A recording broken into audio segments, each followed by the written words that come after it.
Newly discovered snail fits into the eye of a needle.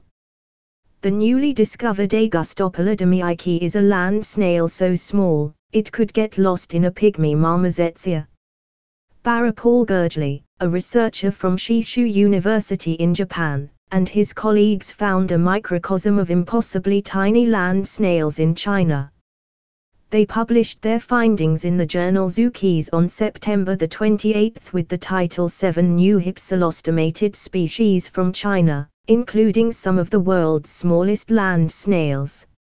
Augustopolydomyiki, one of the species of snails, has a shell height of just 0.03 inch, 0.86 mm.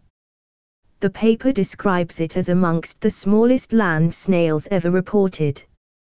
The snail is named after lead author Paul Gurgley's wife Domyika, which may be one of the most romantic scientific gestures ever made. Sea snails are described as microsales, a term that applies to critters with shells smaller than about 0.2 inch, 5 mm.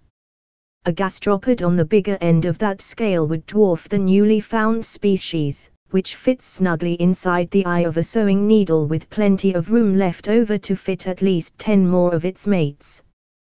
The snail discoveries are a fascinating peek into a tiny world and a reminder of how scientists are still discovering unknown species that have the ability to fascinate the public.